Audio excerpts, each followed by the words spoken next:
can't hear you. But I heard your opening music. I can almost hear you. I almost heard that.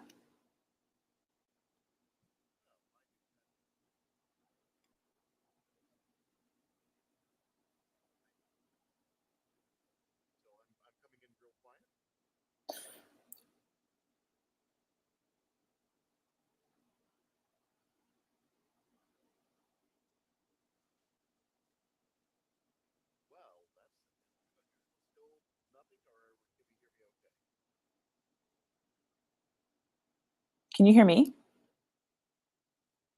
Okay.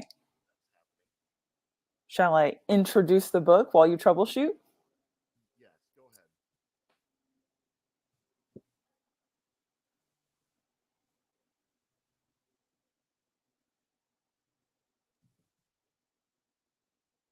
ahead. Uh-oh. Is it just me now? Well, hi. Welcome to the Heroic Girls Comic Book Club. I'm Vivian, and my co-host John is also here troubleshooting our tech. John is the founder of the Heroic Girls group.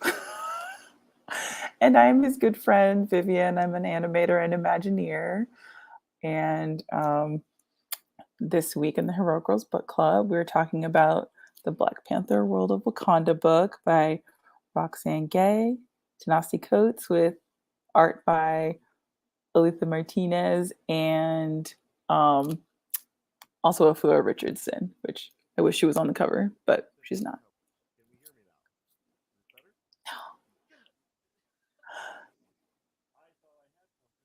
better? I think it has something to do with your mic or your audio input, because I feel like I can hear it coming from somewhere else. Right, well, here's my mic. Oh, that was considerably better, but can you like up the input?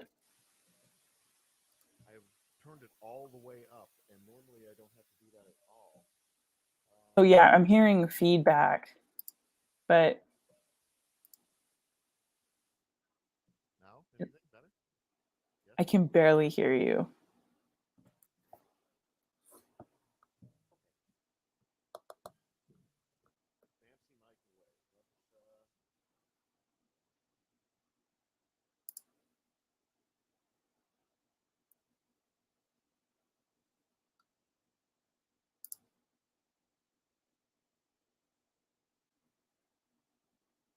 microwave. Okay, I have. That's it. Gotcha. Now, but I can't hear you because it's still trying to. It's trying to play music through the same device that I just unplugged. I'm trying to play the issue. So keep talking, but at least I can be heard. That's a step up. Now I have to change another audio setting and sit here and wonder to myself why nothing ever goes right. Okay. Yeah. Okay. Well, did I do a good job introducing you? Maybe audio's just muted. Okay, Vivian, talk to me. Yes, I'm talking. Okay. We're talking about the world of Wakanda. All right. Well, thank God I have all this high-tech equipment that just shows all not working. My day just started with not being able to print. That was my entire day. Ooh, Yes. I'm here with my brother, and he fixed things last night because he was having some issues with the printer, and now no one in the house can print. So wow. Why wouldn't this happen too? All right, let's talk about World of Wakanda. We've gotten a little bit of a late start. Again, I'm John Marcotte. I founded Heroic Girls, and Vivian, you described yourself, I think, better than I ever could have. And we're here, and nothing will make me feel wider than talking about the world of Wakanda. But I feel I love this book. It's a book that was written by Roxane Gay, who's an award-winning Black lesbian female writer. I'm a big fan of her other work. And we have Afua Richardson doing covers, and I love Afua Richardson. She is such a good artist, one of my all-time favorites, and she needs to get more work. I keep seeing her in bits and pieces, especially when she does covers and can spend some time. It's just beautiful, beautiful work. Yeah. So this trade actually collects stories from, I think, the first 5 or 6 issues There is one main story, which is the one that Roxane Gay tells, and then there's some other stuff that I don't care about so much. But the Roxane Gay story is really, that's the bread and butter of this thing. Yes. I was going to say the meat and potatoes, but meat and potatoes, yeah, meat and potatoes, yeah, which is actually the correct metaphor. But I'm forging my own path here. So, yeah, so it is a story that follows the Dora Milaje. If you've seen the Black Panther movies and not read the comics, that is the all-female bodyguard, top military minds of Wakanda. In the movie, they are all fully shaven heads, and then they have kind of a specific uniform. A little bit more loosey-goosey here in the comic books, with a lot of different hairstyles, and they're in and out of different. I don't think they're exactly uniforms, but different, outfits to do different purposes, casts, depending on what their assignment is. And yeah, so I think it was really designed to be a companion piece to Ta-Nehisi Coates' Black Panther. I think if you read this at the same time as you're reading his Black Panther, there are events that happen there that inform what is happening here. Yeah. Now, I'm a nerd, so I kind of knew some of the things that are in the back of my head, some of the events that happened in this book. I don't think you have to know about this side story or the main story in order to appreciate this side story. I don't think it's necessary 100% to be completely up on the war between the Avengers and the X-Men, which comes into play, because who cares? This story is at its heart a love story between two women. It is also almost a coming of age story for the entire Dora Milaje. They were created by Christopher Priest, fantastic Black creator, one of the first Black people to ever get to really take their time with Black Panther, and he did some great stuff there. But the Dora Milaje were always, at least when Priest created them, a little bit sexualized. He came up with the idea that, oh yes, the Black Panther can choose any one of them to be his bride, and just a little bit creepy, a little bit like, you don't want to think of Wakanda as being that kind of place. So this was a maturation, I think, of the Dora Milaje too. Would you agree with that take of making them have a little bit more depth? Yeah, absolutely. That was actually something that really kind of turned me off of the Black Panther comics early on, was the idea that he seemed to have a menagerie of 14-year-old. I think in the one I was reading, there were 14-year-olds who he could choose whichever one to sleep with whenever he wanted. And so it felt really disturbing. And even though the idea was that, oh, they're there, but he's not going to do it, that was supposed to be some kind of like big hero, like, oh, he's a good guy. Yeah. And it's like, oh, congratulations. Yeah, but he didn't disband it, which would have been there, or change it in some fashion. Yeah. So I think, there's there was that version, there's the version in the films. And I think I'm mostly familiar with the film version. And so that is a plot point in the films that, if the king changes, the Dora Milaje, they follow the king, right? And so they continue duty to serve above the all. king. That's duty a big above thing. all. Yeah. And so that's I think a point in here too, a major plot point in here. Precisely. So that's what I was going to say, is that yes, it is a love story, but I think it's also about, where does your duty lie? Right. Does it lie with your heart, the person you love? Does it lie with the responsibility of the people you serve? Or does it lie with your king? And so there is kind of like, there's different people who focus on different aspects of that through the main storyline with, as you said, the meat and potato, the bread and the butter and the meat and the potatoes and the nuts and the bolts, like the meat of the story. It's like a lot to do with duty and responsibility. Yeah, I think it was a needed change. I mean, there are some things about the Black Panther mythology. I mean, you're reading a comic book, so the whole idea that the country's leadership is settled by trial by combat is kind of regressive. That is, but we want it to be the cool, like, comic books have that idea that at some level might makes right, that there are people that are, just because of the nobility of their cause, they're going to be the one that wins because they're right. Now, the real world doesn't work that way, so if you try to take that lesson and apply it in the real world, all of a sudden you have Putin. So it's really not that great. So, oh no. So and it's interesting too, though, because I feel like there's something, they are also trying to have a statement as well about the strength you get from training and from discipline versus Right. the strength you get from an injection.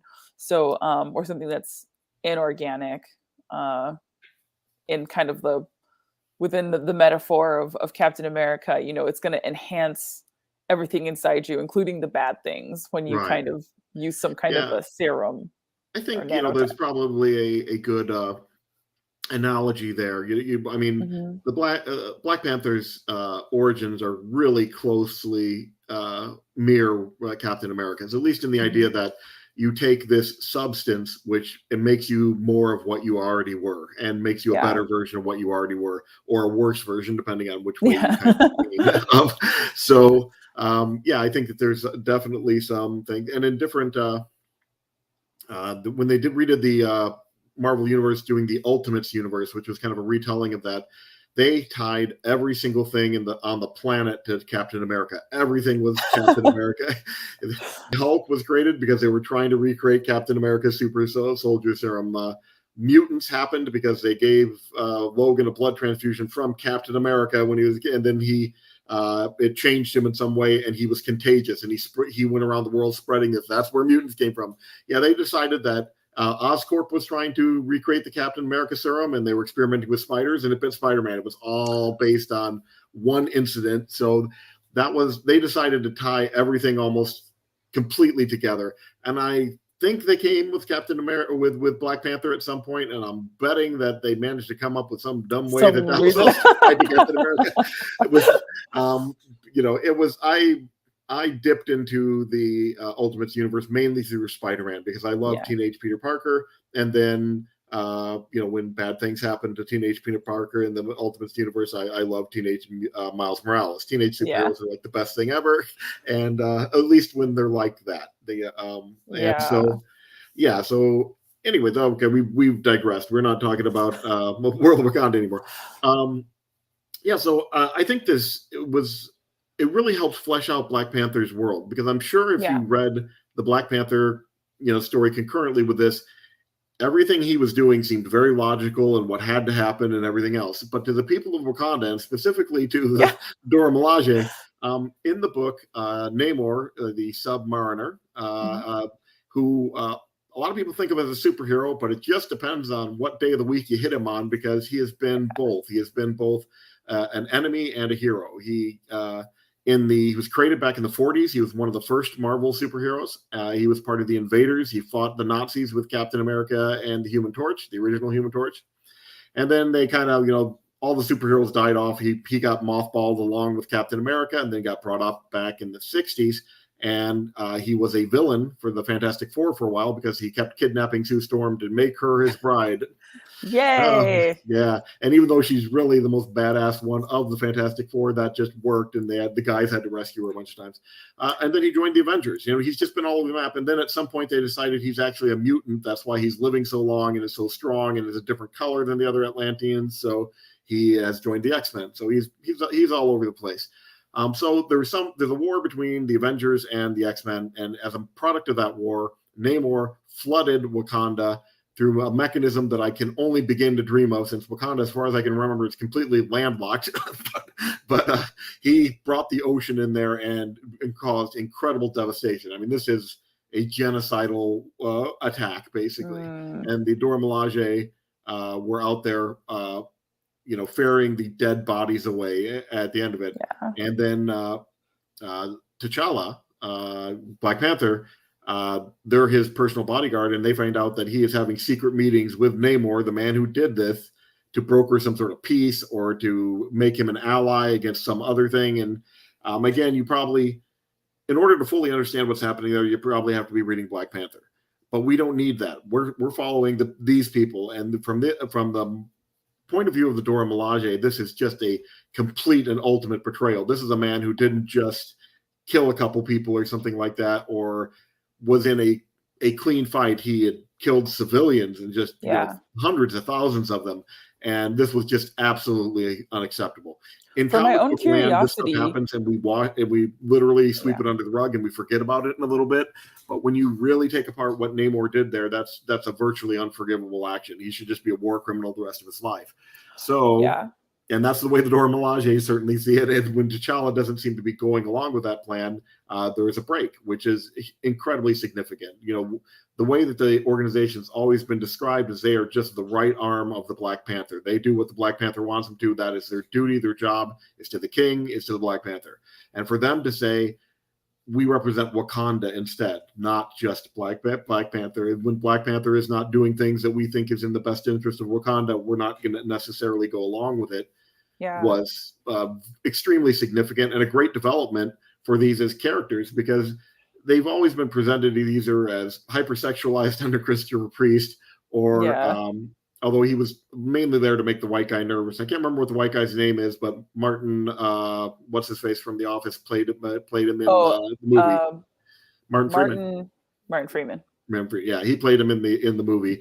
General character Ross? Christopher Priest created, who was this guy that fell in with the Black Panther, was supposed to keep tags on him for the U.S. government, and just figured out clearly he was just in over his head the entire time. Which was actually a very fun ride from that aspect. So over-sexualized with Priest, and then had morphed into this paramilitary unit that was very, very devoted. But everybody loved Okoye, because who does not love Okoye? She was such a fantastic character. Easily stands on her own. They could spin her off into her own thing, and I would 100% follow the adventures of Okoye anywhere. And in this book we have different Dora Milaje. We have Ayo and Aneka. Ayo, I'm pretty sure we've seen in the movies, and she also was, I believe, the Dora Milaje who was in The Falcon and the Winter Soldier, who showed up there. So she has made a transition to the movie. I'm sorry, you can just remain silent here for a second, okay? I'm giving you full permission to not say a word. as is Disney's and Marvel's want, they always tell you after the movie's over, hey, that person was gay. We didn't show it or anything, but they were gay. They walked by. They sing a song and they seem kind of gay. No, they're really gay. We're not going to talk about it anymore, but we had some gay people in it. All right, no, we'll go back and we'll not talk about that anymore. But that's, so we've had, some hinting at gay relationships, although they did the Inhumans, not the Inhumans, the Eternals actually did finally get it in there. And it's just not that, it shouldn't be that big a deal, and they should stop dancing around it. And maybe that's going to be the thing that breaks the barrier and finally allows it to happen. The all-female paramilitary unit there, you gotta know there's something happening. There's gonna be a romance. Statistics say that somebody in there is not looking forward to being the bride of the king. There's just a couple, but they're gonna be there. I mean, statistically, even within the Seven Dwarves, you can't. I think it's like 1 in 5, right? So, I don't know. I used to always hear 1 in 10, but I don't know if there's a solid statistic on it, because there are people that deny it and everything. There's this whole. I don't think there's a great corporations they have not that technologically actually made gaydar. It doesn't exist except for in our minds. So, so for maybe corporate gaydar, corporate gaydar for making money and. But what I've always heard historically was 1 in 10, which that sounds reasonable to me. It may be higher than that. I don't know, but at least 10%. So we have that, and so we have this love story in there, and then like you brought up, the duty comes into mind, because we're still living in the comic book world where the Dora Milaje are not only the Black Panther's bodyguard, but they're supposed to be this it's not like he beds them all or anything like that, but it's like a weird version of The Bachelor. He just gives one a rose or something, and then that's his bride. He gets to pick. That's the and that kind of one-sided. What was that? The thing that they used to always say they had in the Middle Ages, where the king could just grab any woman he wanted, and off the first night rights or something like that. Yeah, something like that. But it was it was a complete myth, by the way. It was something that the French said about the British, and the British said about the French, and neither one of them were doing it. Thanks, Camelot. Awful kings, but there was nothing like in their governing documents that said the king could do this. That didn't really happen either place. But It did in Wakanda, evidently, kinda. And so, yeah, I think, kind of breaking with that tradition and everything was also quite good. And we're even in the context of this comic, and there were two women who are clearly not into marrying kings so much, Yeah. but I think something that they, was cool about that too, though, is that they're I guess their commanding officer. So Ayo is the upstart yeah, ensign in this version of the story, and then Aneka is a captain. But they yeah, have Zola, which I yeah, was like, Zola. Okay, no, not that Zola, Wrongzilla, yeah. but wrong Zola. But that I believe she's gonna be like, like If he what was a a what a secretly a large black woman, I was going to be. I'm like, this is the plot twist that I of never the saw coming. century. Like that was the longest undercover Yeah, mission yeah, undertaken. Um, but yeah, that they have the understanding and support of their kind of commander or general or who this Mistress Zola, who sort of is overseeing all the training in the Upanga, which is where they're all the Dora Milaje train. And I really liked that as a element that there's kind of this sort of person who's more mature than you, who's kind of seen it all. Like these two younger people are having something that feels like it's so desperate and important.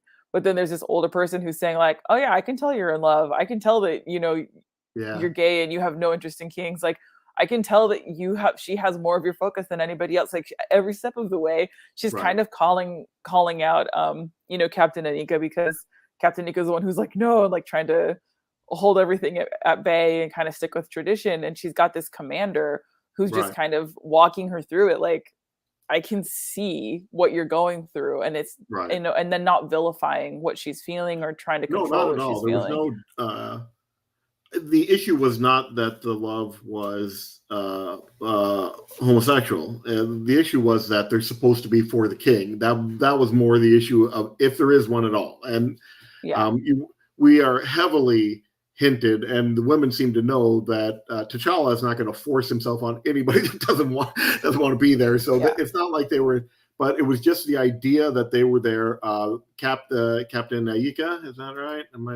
Aneka. Yeah. Aneka is there, and she feels this sense of duty that she is supposed to fulfill the duties as they were explained to her in the first place. And that part of that is that she is there at some point, potentially to be T'Challa's bride, and doing anything that would interfere with that.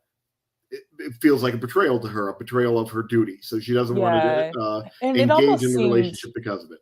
yeah, it almost just seemed like the ultimate threat was the distraction of the relationship, not Right. not the any kind of like sexual nature of the relationship. It was really just seemed like we're meant to be doing one thing and one thing only with full focus, and being in a relationship, going on a vacation to New York, like all these things Right. are side things which ultimately take you away from your duty. And I think when Captain Nika finds herself in a place where she is super happy on vacation in New York with someone she loves very much, and Right. in that moment is not present during a state of emergency for and not there to like help her people and perform her duty. I think that's something that a lot of people who have that kind of stress will very Yeah. much, you know, understand. Like they'll like empathize with that feeling, because how dare you be enjoying yourself ever when you have some kind of responsibility that's Well, consuming you. I mean, it wasn't just a state of emergency. Something just unbelievably horrific happened. Now it's comics, so it'll get better. But Yeah. Queen Shuri died.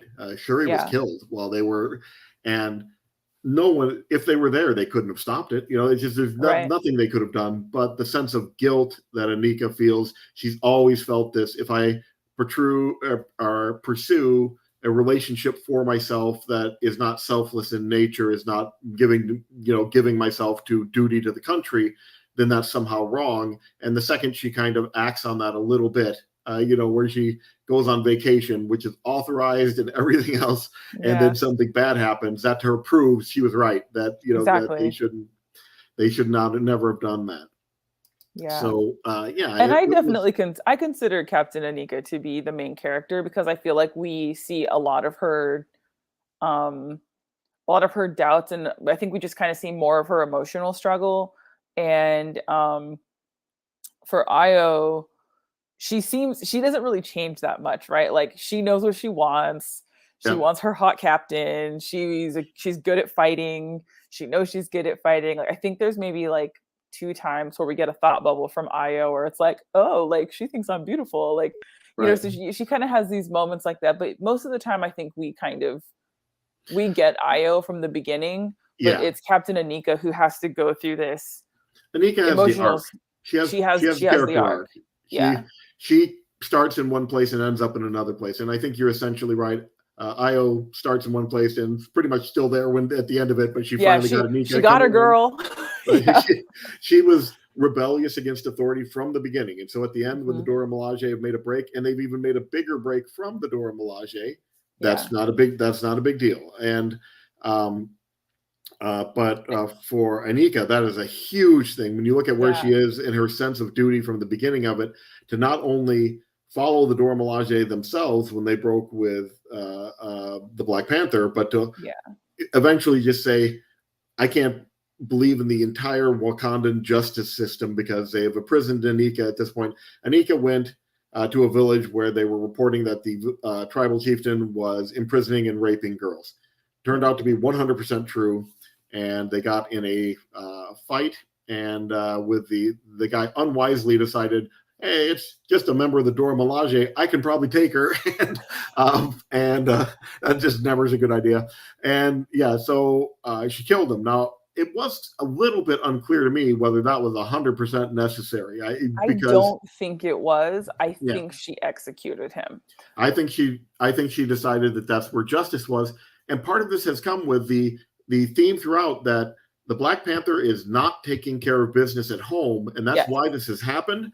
And that in her mind, Wakandan justice has failed. It has Yeah. failed specifically women. They were getting reports in when the Dora Milaje stopped just focusing on what the Black Panther wanted and turned their eye to Wakanda. They were finding reports from all over the country of women disappearing and being trafficked, and things like this, where they're being raped and being shaken down for money and things like that. Mm-hmm. And they eventually came to the conclusion, and without having the full context of what's going on in the Black Panther's life, we don't know how justified it is, but it seems very justified when you're reading it from their point of view, that we can't just do what Black Panther wants. Our duty is to the greater women and men of Wakanda, and so it's not like our interests are completely unaligned, but we're not only going to do what Black Panther tells us. We're also going to act as protectors for the entire country. Yeah. It's interesting too, because when you follow the main storyline, if you watch the Marvel movies, or if you're, like you were saying, if you read Black Panther, you track the logic, right? Right. And you follow the main characters and you feel for the main characters. And at the end of X-Men, when you see, Charles and Eric Lehnsherr and they're playing chess together, you're like, oh, and all the way at the end, they're still friends. But Right. all those people that Magneto killed, you're like, how must the people who, are in that vicinity, they must not be very happy. And it's probably very difficult to look at Professor X and be like, why are you still hanging out with this guy? Why are you talking? Why are you affiliating with him? Why are you trying to make peace with him The when he's done all the these terrible security guard things? that he ripped apart to get the metal that was inside him to get. I mean, he worked at that facility. His friends are sitting there going, and now you're playing chess with him? Right. And they're like, oh, remember Bob who died last week? Right. So I Yeah. think that there's the Marvel universe, especially recently, has been so good at saying, like, well, what happens after that? Right. And I think like the introduction of Zemo is a really good example of that you can't just levitate a city in the air and then Yeah. destroy everything and have there be zero fallout. So I think it really I mean, I love it's called World of Wakanda, but I Yeah. love that it really fleshes out what happens there and how everybody is affected, and that they're not, it's like, oh, how are things affecting on the sidelines? Like, it's not on the sidelines, it's the full focus, it's their personal lives, it's their relationships, it's the cafeteria. Like, they're all, that was kind of one of the parts I like the most, is they're all sitting around eating when someone comes in with a message for them. And I was like, oh man, like, I wish the scene had started earlier, because I want to see what they're eating and what they're talking about, while they're Right. having their meals together. Just it's such an interesting group of people, and kind of early on, they sort of name drop a handful of people who are um, Fulami, who's the character in the comic, who is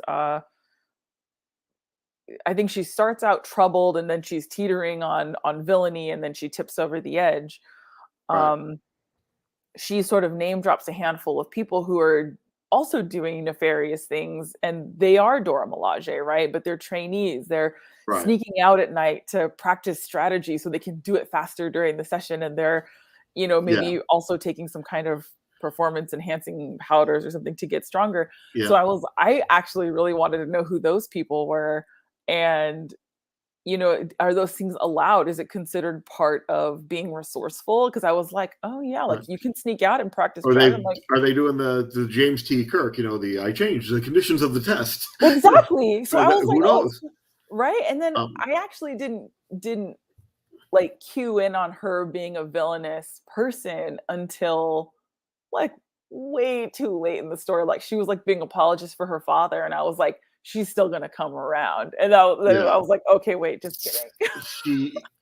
She never fully got confronted with it. She never had to Mm, deal with it. If she had been in the room and seen the women in the cages, we may have had a different outcome for her. But she didn't see any of that. All she got was the report that her father had been murdered from her yeah, mother, who did not bring that stuff up. yeah, So she was able to spin the story in her mind that her father was innocent of these crimes, that it had to just be sure, someone she didn't like anyways that had done it. And yeah, so she in her own way, she was also, seeing flaws in Wakanda's justice, but she didn't quite hit the nail on the head. She was taking the Killmonger route. Oh, there's problems in society. What would be great is if we burned it all down. Not. She didn't focus that. She had real issues and problems that she was bringing up at times, but she didn't really focus it in the right direction. I mean, her big issue was that she saw the relationship uh, developing between Ayo and Aneka, and she felt that was a distraction in much the same way that Aneka did. And the fact that she told teacher and nothing happened, I think really irked her. She thought there needed to be some sort of repercussion from them not behaving in the way that she felt they should behave. And so yeah. that Well, when nothing happened after that, I think she was soured on Zola, who was running the place, because in her mind, oh, they were her two little favorites, and that's why they got away with that. And yeah, then, and that was kind of the start of her, kind of break with all forms of authority to the point of going nuts. I have not read the run of Black Panther that goes with it. I have the giant hardback sitting on my shelf. It's on my to read list from Ta-Nehisi Coates, because I know it's supposed to be great. And it's just sitting there, and I'm going to read it, I promise. But I don't know. I'm assuming there's just no way she does not become a supervillain named Rage. She brings it up a couple times. The name Rage I seems like know. she's by the end of the book, she has illegally enhanced herself twice with nanites that are supposed to make you 3 times as strong. She did it twice, so maybe 9 times, maybe it's exponential. Who knows? I have no idea. Well, I think the first time she does it, it seems like it's almost like a back alley enhancement. She doesn't Yeah, really, so it's almost more like she could have at that point. I was worried she was going to become the victim of somebody who yeah. had injected her with something that was going to do something to her. By the end of it, she's kind of holding people at gunpoint, saying like, give me the next dose. So She she did very that, much has and a yeah. well, the person she went off to meet was also someone who had problems with Wakandan justice and authority, was Yes. saying, "Oh, we need to do our own thing." You start to get the feeling maybe that's not such a great guy. Who's someone who's kind of steering her in the wrong direction, or fomenting a rebellion. One of those kind of things. Yeah. Lots of His name stuff was happening there. So Aoko. Aoko. yeah, I thought about writing down his name. I'm like, yeah, you see him like for 3 panels. I'm not going to write down his name. So I mean, that's true. Like, I didn't see him come back up again. And then there was like Dr. Eke as well. Like, there yeah, was some there's a people couple who were people, kind of and around. I Yeah. don't know, but I suspect they may be big or larger players in the Black Panther book. Yeah. She seemed to be being recruited into some sort of secret society rebellion type organization, And I'm betting that feeds into Black Panther, the main title, if you follow that route. And I fully Yeah. plan to, but I decided for the purposes of this story, I don't need to know any more about that guy, so I'm not going to Wikipedia him and figure out who he is. Yeah, I was kind of like because I was aware of Namor flooding Wakanda, but that was basically it. So all the other ones where it was like after the war with this and before Thanos and Yeah, the Black Order come in, and I was kind of like, all right, like I can sort of imagine that there was like an yeah. I mean, the Black Order. We emergency. saw Black Order in Wakanda in Avengers: Infinity War, Yeah, and um, but the context was different, and who knows what Marvel has taken to doing is when the movies come out, they try to put stuff out in the comics that somehow, somewhat mirrors what's going on in the movies if they can, to try to tie them in so people who might have seen the movies will come to the comics and there'll be some familiar touchstones. So, I think that we may have seen that with the Black Order coming in and Thanos because that's what happened in the movies, but I'm not sure if that's it or not. We should yeah, talk about the art. We spent a lot of time talking about the story, which, by the way, I think we're in agreement. We love this story. It's just really well done, and yeah, they become at the end of it. They become the Midnight Angels. Is that the name of their? yeah. And it that is definitely those are characters that show up in the main Black Panther. They've become basically, I think, Wakanda's Batmen. They're out there as vigilantes in enforcing justice on their own, not part of the Dora Milaje, not under the orders from the Black Panther. So Yeah. it will be interesting to see how they are viewed when I read the Black Panther book, which I have, and because I'm not sure where they're going to land on the spectrum. They may have even been accused of Zora's murder. It occurred to me that could happen because Oh, they broke out at the same time that she was being killed, and I went, yeah. "Whoa!" And they had the key from her. Zola actually helped them Escape break out of prison, and so there were a couple things that added up. I said I could see them getting accused of her murder, for and sure. that is not what happened, but I could see that happening. So I'm Yeah, it looking seems forward like to seeing how they spin the rest of their story in the Black Panther book. oh. Now that's something I want to look at. Um, so we should talk about art because Oh, it's pretty and stuff. the So art is pretty. So the art is pretty. So let's put the book back up. I can do that. I'm technologically savvy. Watch me go. we can hear you, we can see you. We can hear me and see me. I've been using this mic for all sorts of things. I used it for to talk to people yesterday, and then just today said no, thank you. So yeah, the art in this you are so much better at qualifying art than I am in quantifying it. Why don't you talk first, and then if I think of anything at all intelligent, I'll throw it on. But you go ahead.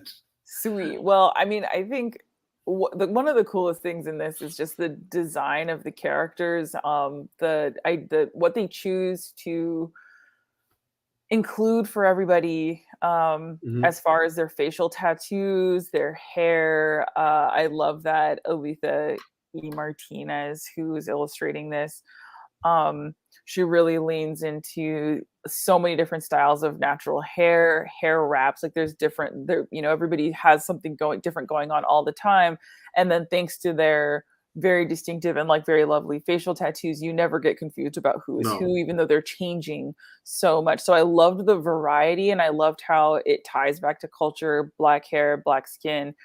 um I love that she has a dark lip on everybody all the time, which a lot of times in comics, the women are always just wearing this like boopity bop, like bubblegum pink lipstick, but these women have these like really luscious. the Dora Milaje just all decked out in like pink and pink lipstick would be terrifying in a different way. I don't know. I don't that I doesn't mean, feel right at all though. I feel like they would do it if they had to, like in the Well, movie we when saw that in Okoye, the movie. yeah, when Um, Okoye has the wig on, but yeah, it just makes it all the more spectacular for when they reveal what they are, right? But yeah, I mean, so yeah, for me, I think a lot of the kind of cultural nods, the beads, the hair clasp and stuff like that was really, really gratifying to see. And also the body shapes. So yeah, even on like the very first page, they had not all the women already looked like Amazons, right? They looked Right. like people who had shown up for the first day of training. Like obviously they would have already had to have been pretty spectacular at whatever it was that they were doing to have been Here they chosen in the are. first place. Yeah, there they all are, like lined up. Yep. So I was like looking back here at all these women, different shades of brown, different body types.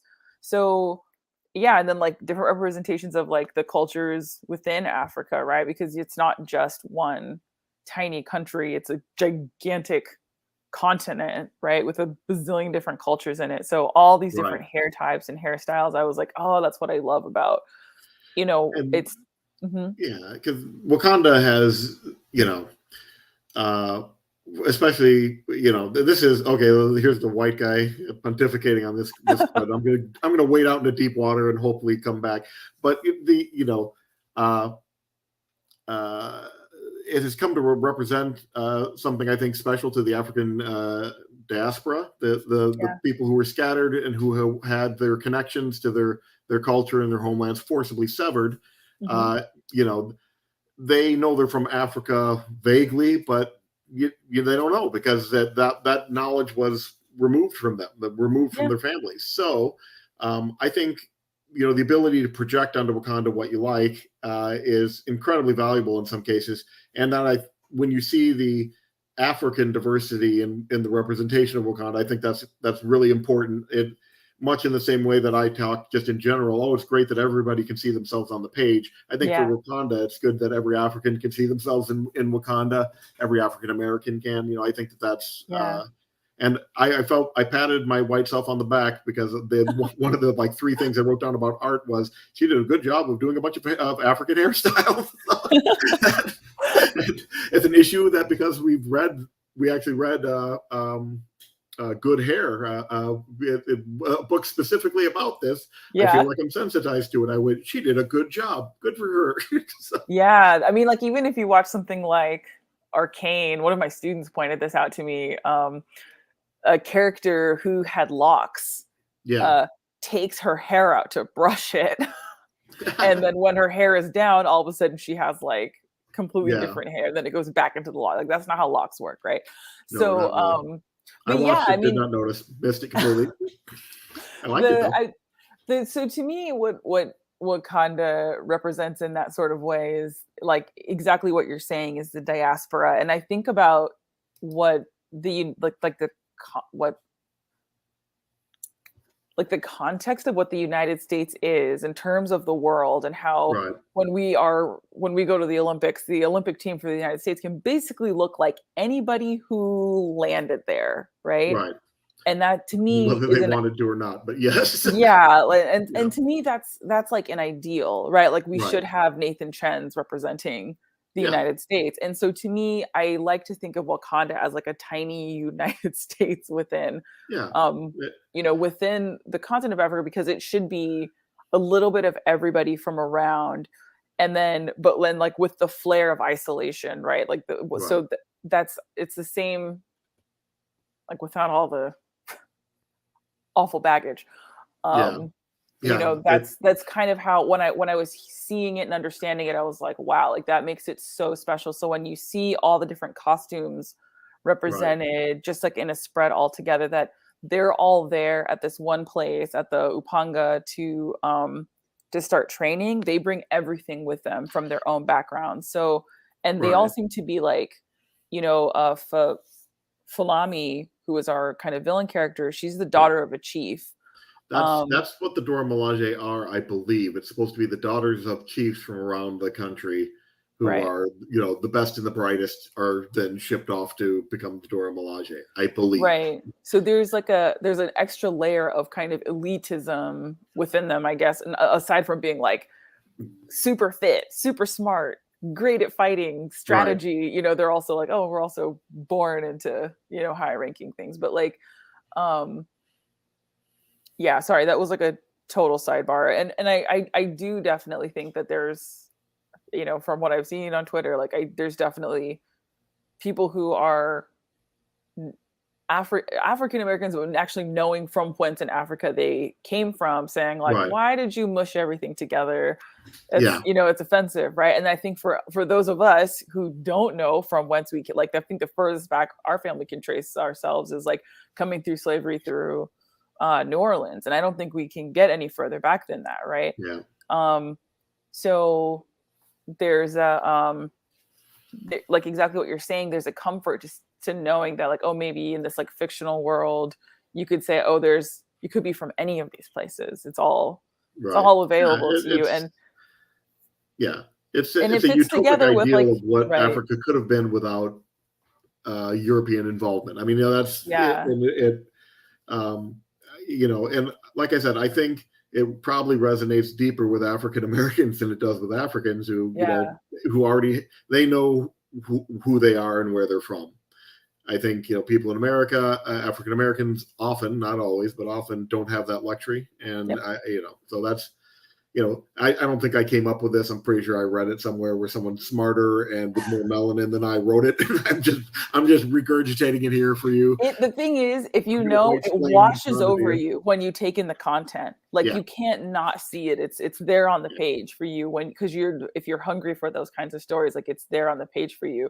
And it's really interesting because the Dora Milaje are based off the Dahomey Amazons, right, and that group very possibly came to be because men were being taken for slavery, right, and it left women behind to become the warriors of their nation. So it's almost like it's built into the story that, having to step up because because colonization and war has forced you into a position that maybe you wouldn't have chosen for yourself, but duty calls. So you right. have to, um, you have It's to yeah, take your place.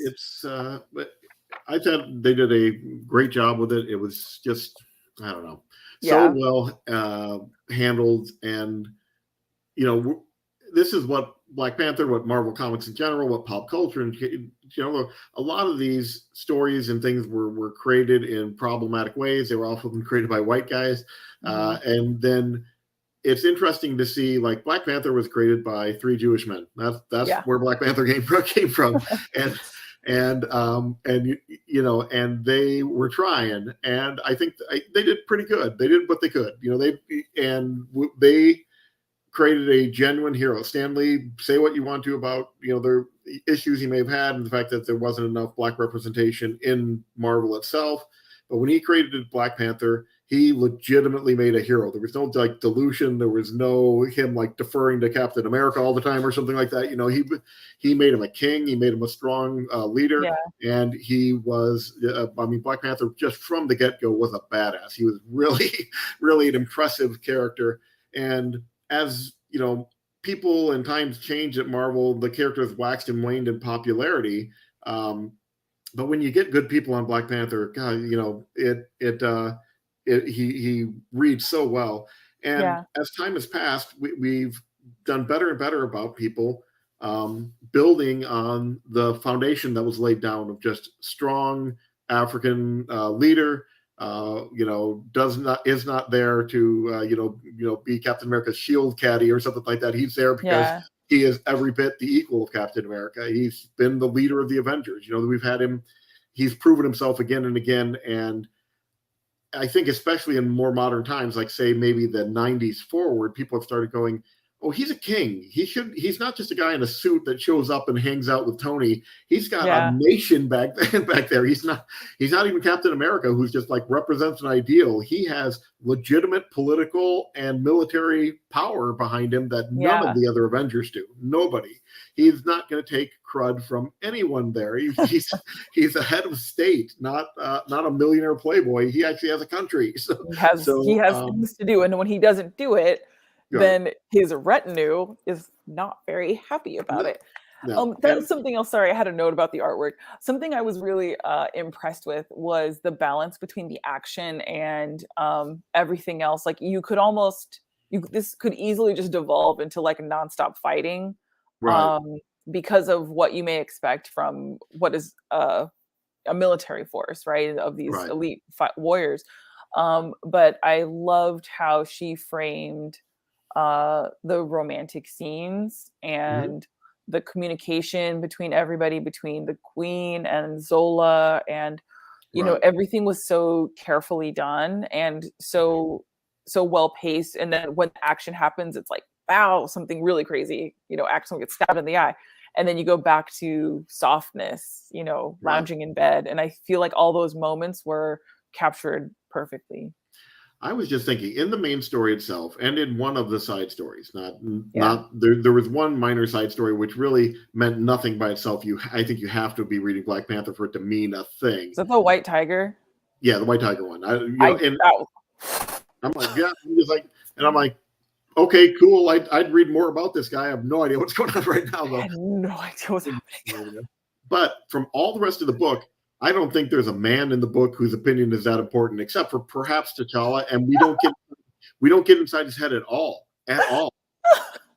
This is a book, and this isn't a bad thing. I mean, we're talking about the Dora Milaje and what's going to be Dora Milaje and Todd. I mean, we're not going to get that. It's but the book is just about 100% female dominated, to the point that when they kind of make their break and they're helping people, they're helping women every single time. It's not Yeah. that. I mean, there was the people who were like doing a protection racket and shaking people down, and that could have been anybody, but they were shaking down a woman when the Dora Milaje Yeah. showed up. Yep. In every case. So this is a book and it happens somewhat organically because of who the Dora Milaje are. That just doesn't have any. Men are just almost non-present, except for the idea that the Black Panther is up there and he commands everybody's respect and everything. But even the few times that we see him, a lot of doubts cast on his authority to do what he's doing, and his judgment, I guess, would be the better way to put that. And but he's whether really he's just a really fit large. to be telling anybody what to do.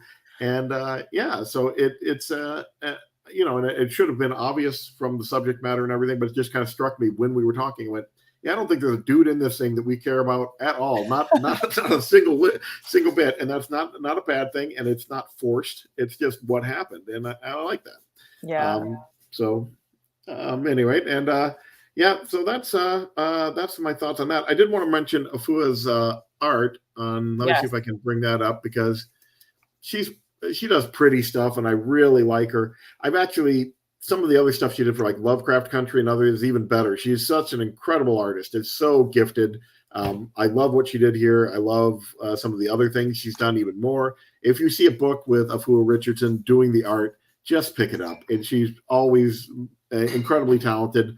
One of my favorite artists working today.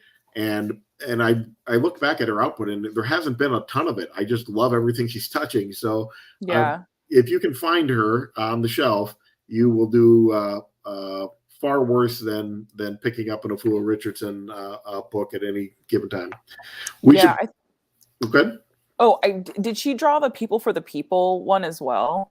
She did do the interior art for the I think it's the one with Zenzi. Zora, or no, what was the name? Yeah, that's Zenzi. her. Yeah. Oh, I really or something. She's a Zenzi. She had mental powers, and we're supposed to know who she is, and I didn't. but yeah. But that's another one that I think there's a greater story out there, and this is giving us needed back info or a cool intro, and I'm like, yeah, but I don't know who she is, so it's not hitting with me the way it probably would for someone who knew. Yeah. So. Yeah, but she was that really jumped out at me. All power to what Lisa Martinez had done, but when I got to that last part, I was like, this looks very interesting. And kind of like with Emily Carroll, I was like, ooh, new favorite artist.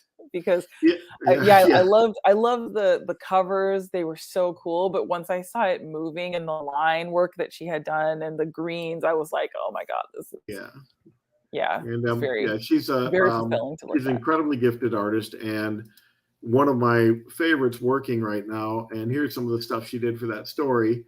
Yeah. And I mean, just the expression she's manages to get in the eyes there in that bottom split panel is just amazing.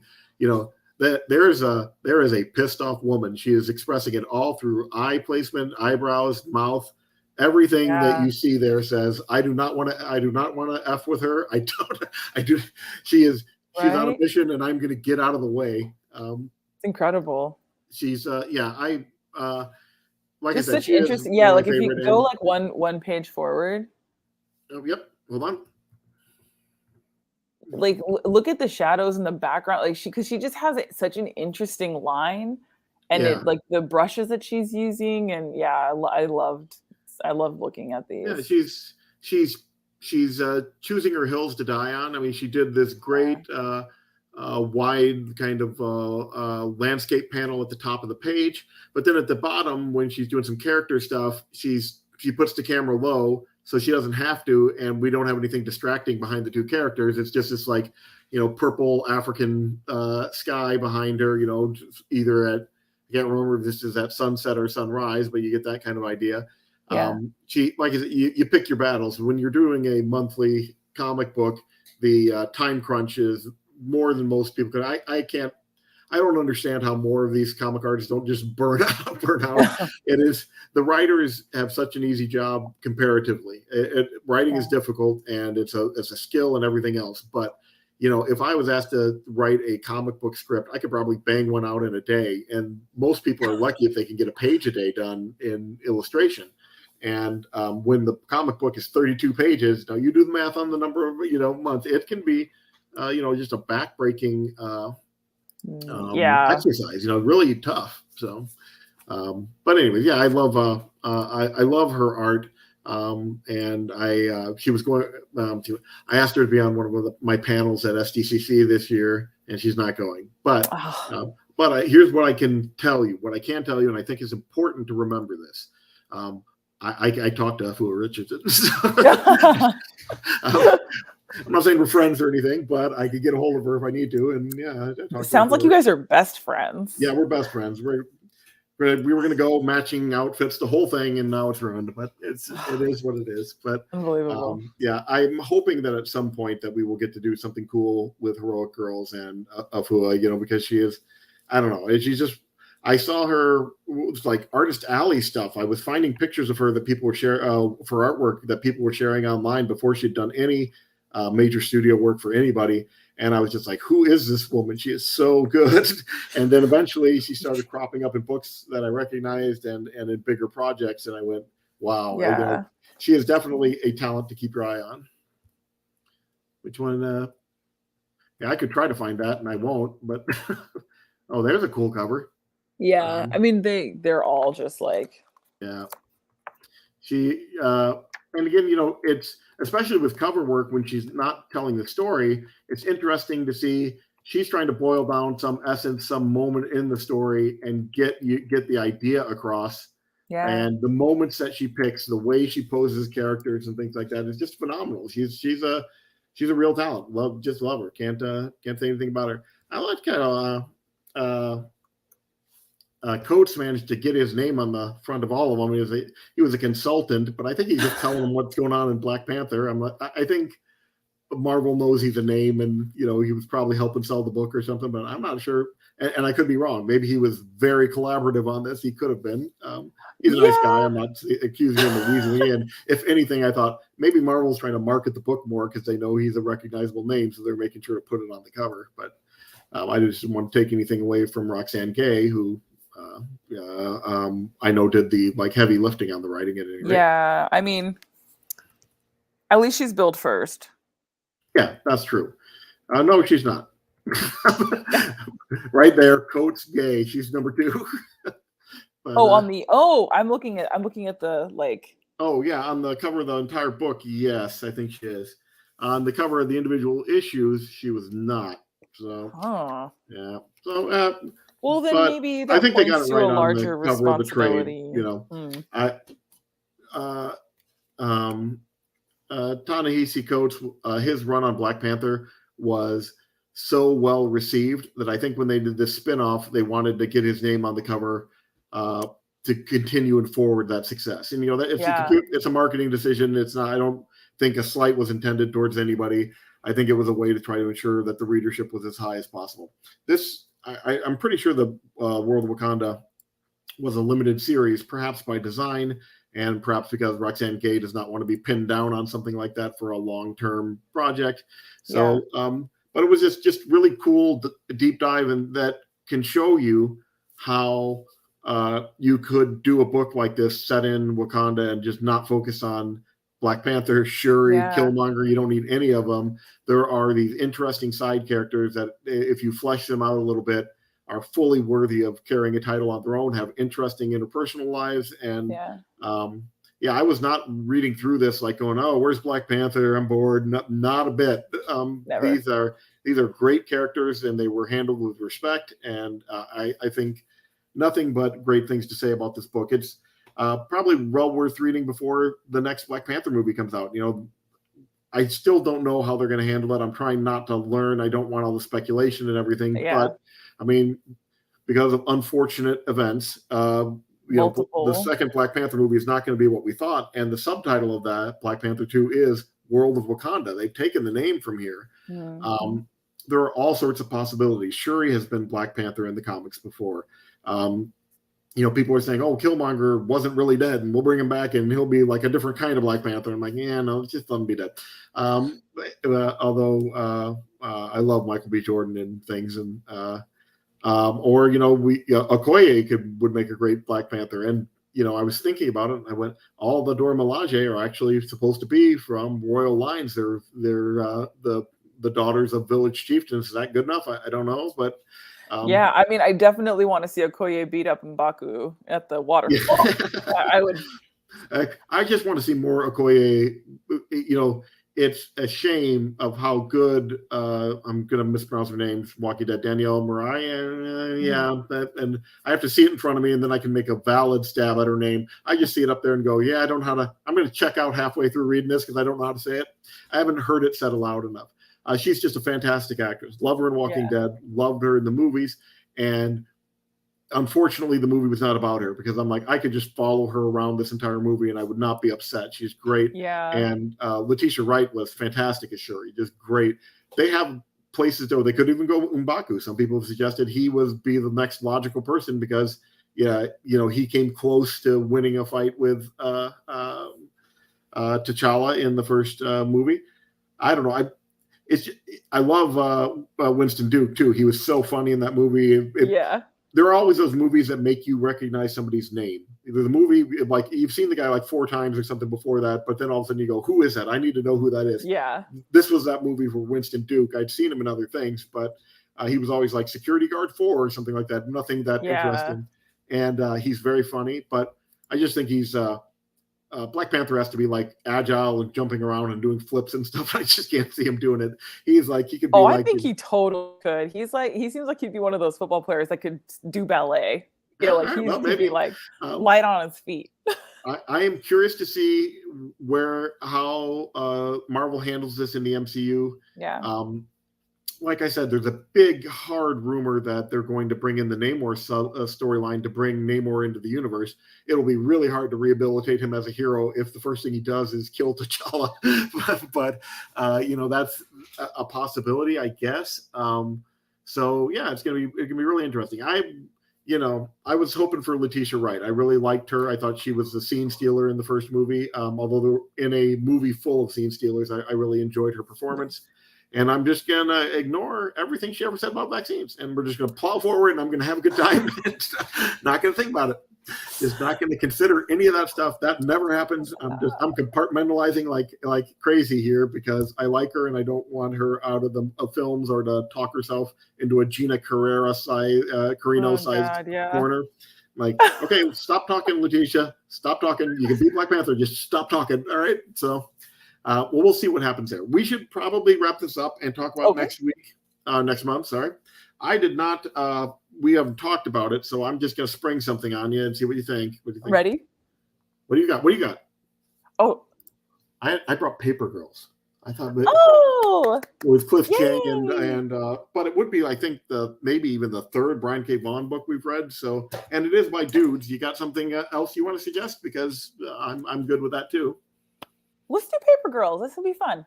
Okay, I'm sorry. You had something there. I know you have something. What do you got? Oh no, I don't. I thought you were like, I'm going to spring something on you, and I was like, I'm ready for it. Yeah, I thought you were indicating you had something too. So Paper Girls. It is actually being turned into a TV show. So at some point you'll be able to cheat and not read the book. But why would you want to do that? That's Cliff Chang art. It's Cliff Chang. I love that guy. He had one of my favorite Wonder Woman designs of all time. It was a very interesting run on Wonder Woman that had some issues that I didn't like. I hate the idea that Zeus is their father. I never liked that.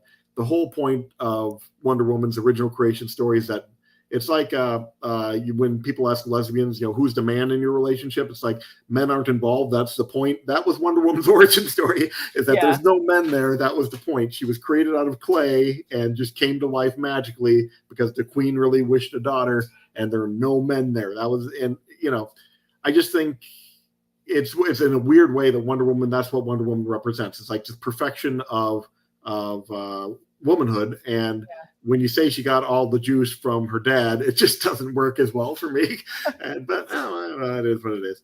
They did it in the movies, and I guess we're just going to move on. Okay, so that's good. So World of Wakanda, like almost everything we read, I mean, we're not the book club that's just grabbing stuff at random off the shelf. We're generally picking things we think that we're going to want to like, and we've been right almost every time.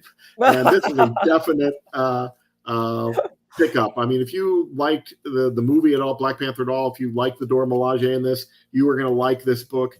They are going to mention a bunch of stuff that you didn't know about. You know what? I didn't know about them either. I kind of had some vague notions, but don't worry about it. That's not what the story's about. If you get all concerned about what's going on with Namor, you're not following the story, because this story is not about what's going on with Namor. It's about what is happening from the point of view of the Dora Milaje, and you don't need all that backstory. Yep. All right. So we will see you guys in a month. And thank you so much for hanging out with us today through all our technical difficulties. I'm going to go and just, in angry mode, curse at my microphone for a while and try to figure out what's going wrong with that. And we will see you guys in a month, and we're going to talk about Paper Girls. You don't need to buy the big hardback. We'll just read the first trade, whatever that covers. I have read Paper Girls. It's trippy as heck, but a really well-told story. You have the guy who writes Saga, and the guy who is one of my favorite artists ever to.